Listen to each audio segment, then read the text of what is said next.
Hello, my friends. This one is for all of my members of Level Up Complete Health and Fitness. This one is the New Year, New You Challenger workout number 2. Forgot to write the workout number up there. I'll get that in just a bit.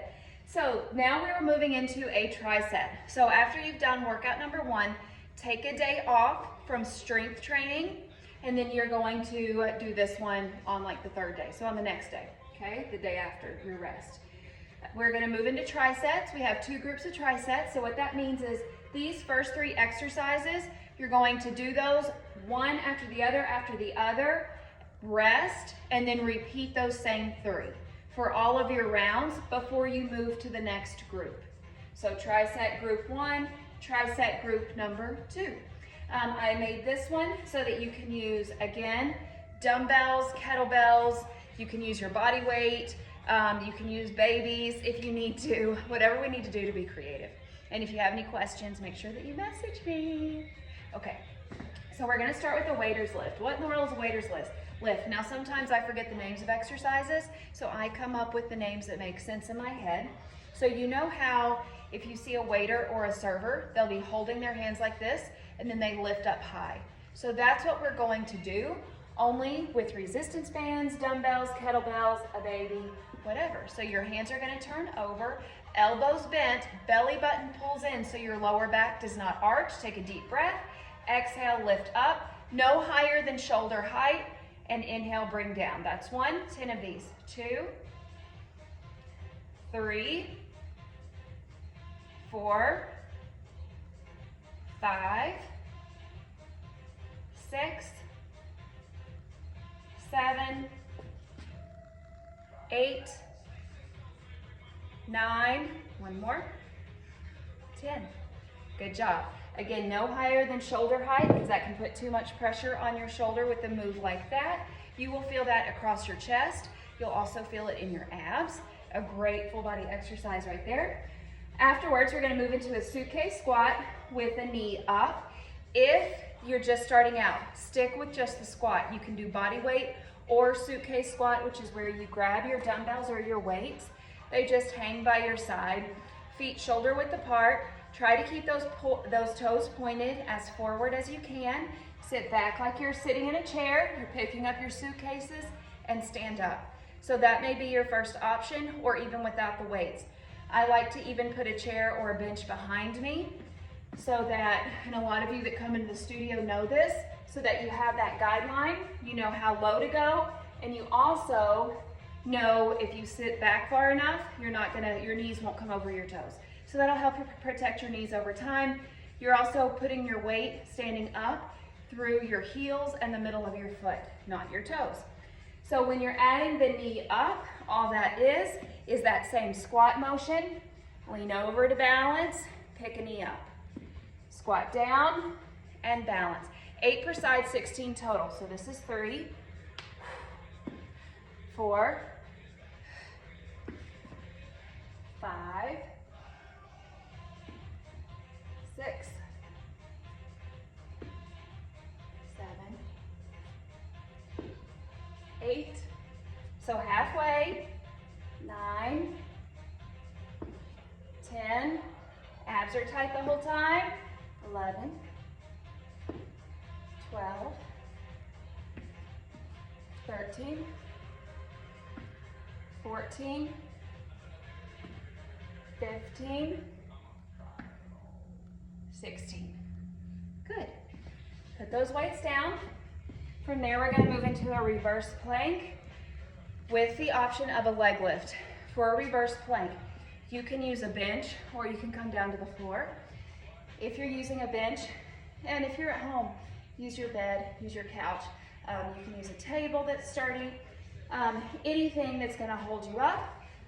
A chair works great. From here, shoulders relaxed down away from your ears. Walk your legs out and squeeze your bottom up. So you know, like the movie, what is it, Flashdance, where she's like, ah, right? This is that move, and this is a reverse plank. So again, you can be here or down on the floor. To make it harder, you're gonna add in a leg lift. So keep your bottom up the whole time.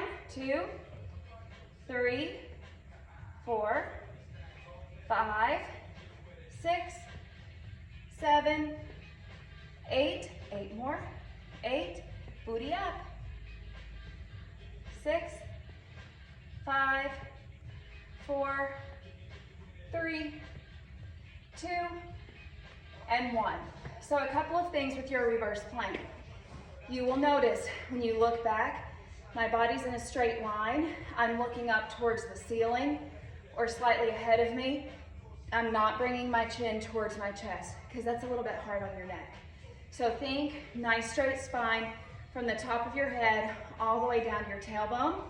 And the other option, if you're on the floor, you can move into these where you lift up, same thing, and you're looking up towards the ceiling. So definitely, the closer you are to the ground, the harder the move.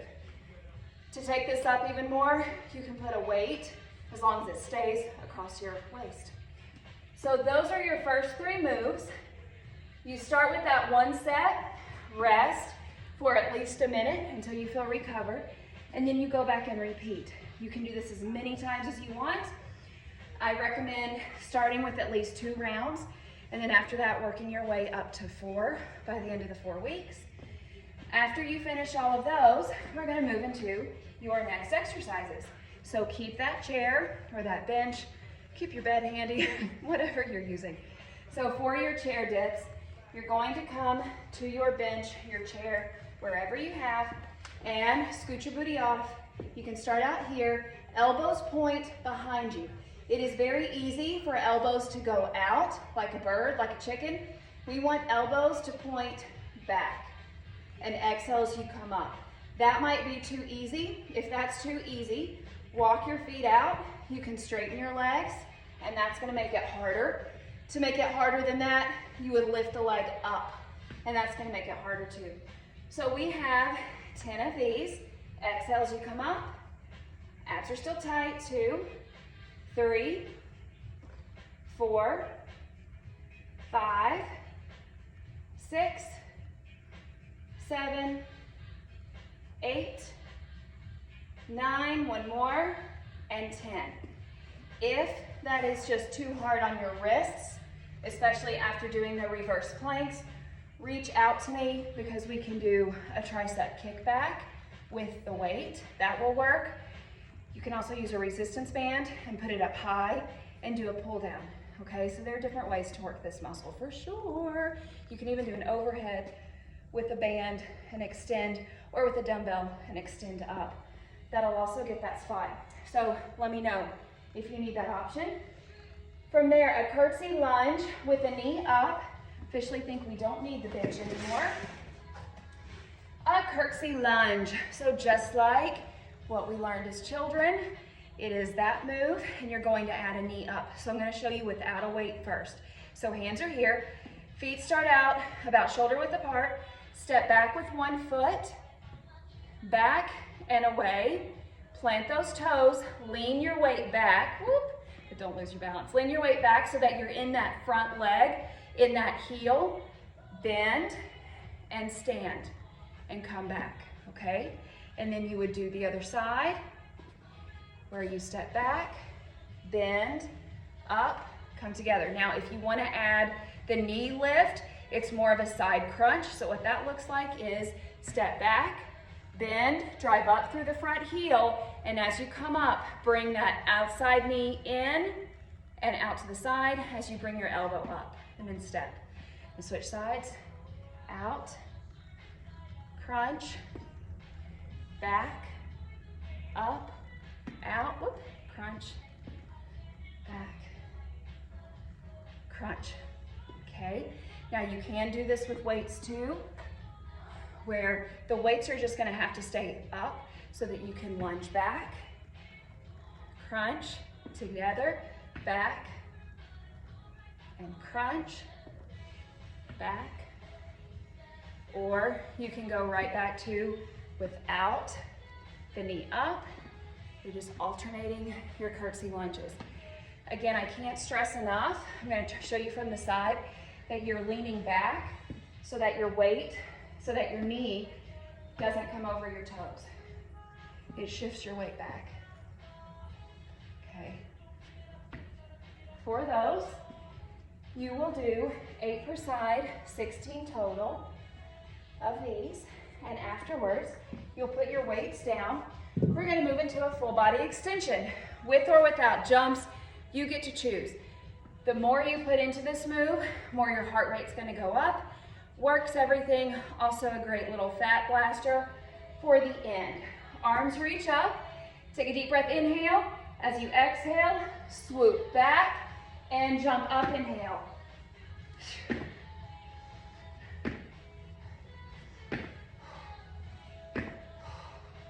I think this is 6 maybe, 7, 8, or 9, 10, 11, 12, 13, 14, one more.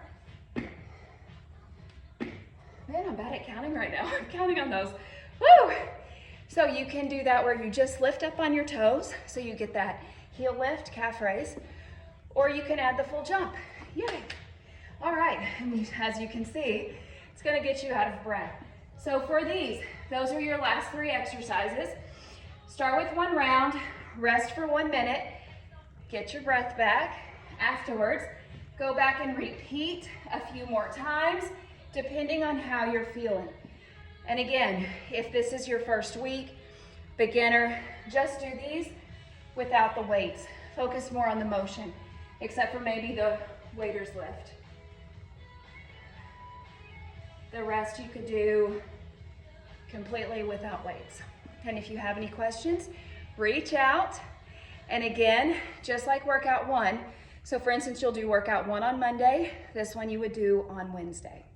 So we don't want to do full body workout with weights 2 days in a row. You can still do your cardio and your stretching on the other days, okay? So I will see you on Friday for your last workout of the week. Okay, I'll see you soon. Bye-bye.